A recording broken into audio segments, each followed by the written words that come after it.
That's cold. Yeah.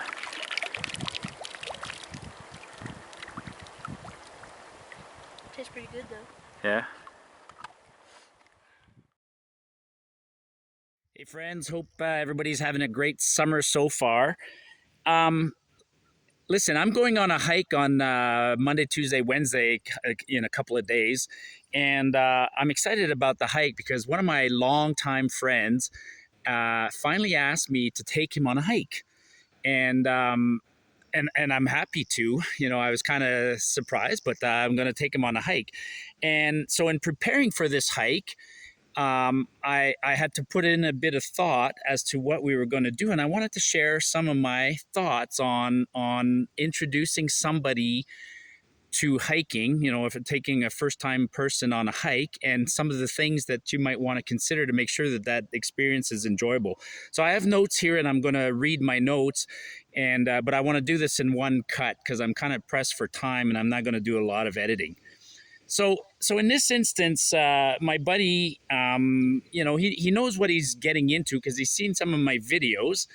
Um, I know him very well. He's fit. He's up to the challenge. He's a little bit older than or younger than me. But regardless, you know, I wanted to. One of the important things when taking somebody new on a hike is to make sure that you set realistic goals and make sure that you're prepared, both of you.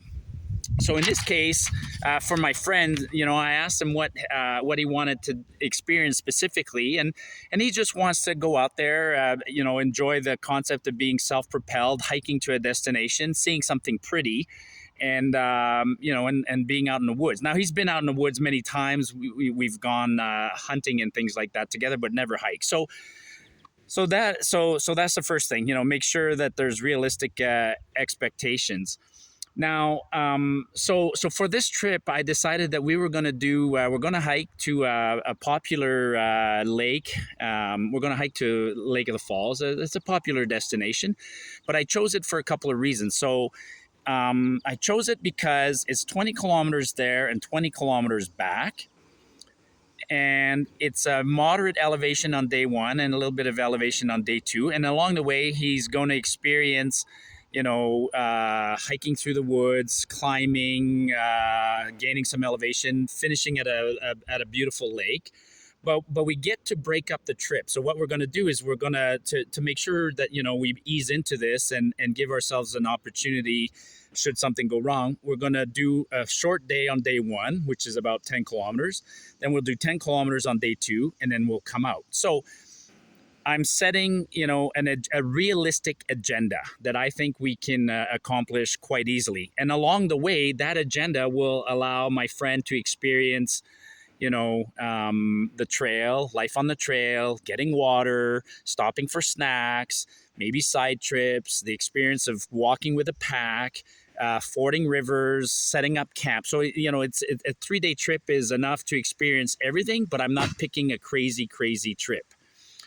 Now, one of the things I'm doing with my friend, and I've done this with many people, and in fact, you know, if you look up here, I have links to numerous other videos on topics such as tips for beginner hikers and loadouts and things like that. So make sure you click on some of those things. But one of the things I'm emphasizing with my friend, which I emphasize with first-time hikers all the time, is the experience in the backcountry is different than the experience at home. And so you have to go into, I always say you have to go into the right mindset of not expecting everything in the backcountry to be identical to home. So by that, I mean things like your sleep's going to be different. The way you eat is going to be different. Where you sit's going to be different. The food you eat is going to be different. The comforts of home. Your pillow might just be a bag. It won't be your proper pillow. You might not get a shower. You might not eat 3-course meals. You might eat, you know, everything in one bowl or one cup. So that's something I always emphasize with new hikers, and I emphasize this with my friends. So the experience is going to be different. Now, he wanted to bring his own gear. And again, if you're new to hiking, you can generally get by with some basic gear. He has some gear, but he doesn't have any, you know, and I told him you don't need to bring anything that's 100% brand new, state of the art. But there are a couple of pieces that are important. So I told him, you know, in his case, the big three. He needs a good sleeping bag, which he has, and a thermarest, so that his sleeping system. He needs a good pack, which he has. He has a 60-liter pack. It might not be the most modern pack, but it'll be sufficient. The tent, I'll take care of the tent. I have so many tents. So for this, I'm going to bring a 3-man tent. And then I told him footwear, footwear, footwear. So for him, he needs to bring whatever the heck he's most comfortable in. So he tells me he has a good pair of boots that he's walked, thousands of miles in. And so perfect. So that's the good stuff. All the other stuff, I gave him a list. So I provided a checklist and things like I said, bring a cup, bring your own toiletry, bring some clothing. I gave him examples of clothing to bring.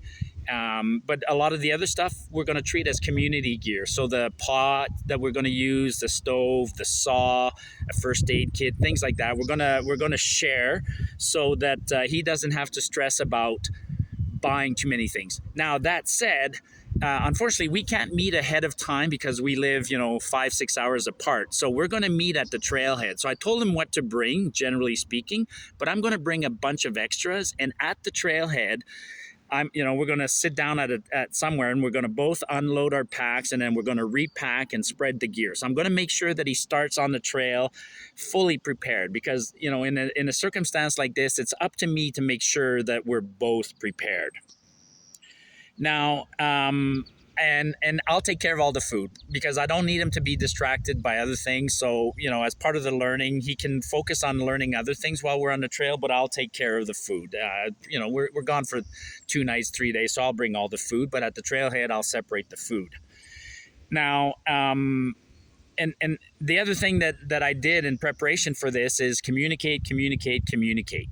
So we talked on the phone. Like I said, I sent him a checklist of items. He called me back. Is like, do I need all these items? I'm like, no, but I wanted him to know what he generally needs and what we're expected to bring. I shared an itinerary by taking a screenshot of where we're going to go, and I described it to him. I sent him an email saying, how many kilometers we're going to do on day one, where we're going to camp, what we're going to eat, things like that. And then I told him what to expect on the trail in terms of scenery, the kind of topography, the mud, the trees, the creek. So I give him a good expectation so that he's not completely caught off guard by anything. Now, an important thing is I laid that all out, but I also laid out the fact that in this example, it's the experience is more important than the destination and the final outcome. So, and with that in mind, I told him that I'm flexible and I expect him to be flexible. We're all going to be flexible. I have an itinerary, but if we can't go as far as I wanted to on day one or day two, we have to be flexible and change. Or maybe we're in great shape and we go farther. But it's not about the destination in in a first hike like this.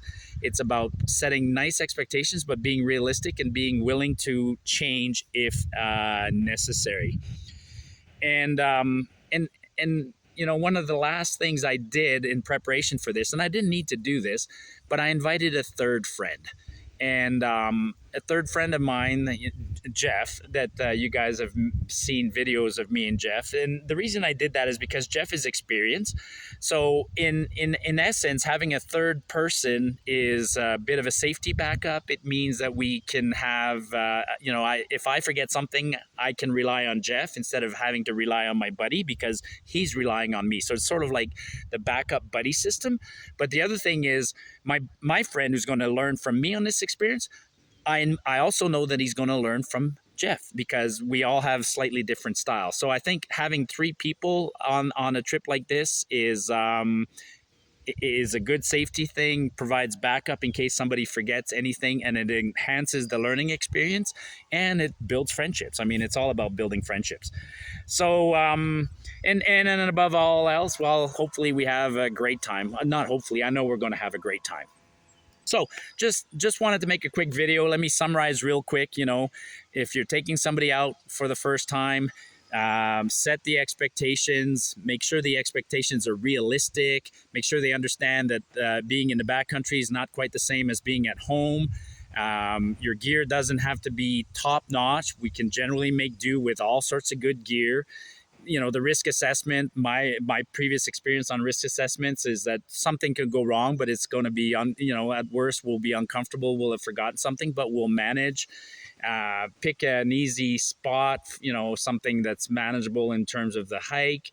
um, as the experienced person myself, I'm the guy who's primarily responsible for the itinerary, the permits, the gear, making sure everything is ready to go before we leave at the trailhead. I'm taking care of the food to take away some of the concerns, and inviting a friend to have that backup. And hopefully, we're just going to have a great trip. So, like I said, we're leaving on Monday. We'll come back on Wednesday. We're going to Lake of the Falls.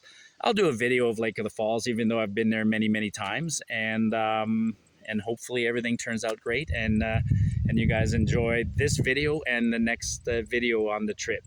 Like I said, I got lots of links, lots of videos on my gear loadout, how I prepare for trips, how I do risk assessments, things like that. So I put a couple of links up there. Click on those. By all means, give me some comments. Let me know your feedback, your thoughts. Give me a like, subscribe if you're not a subscriber, and hopefully I'll see some of you guys on the trail. Marty saying, get off the beaten path. Cheers, folks.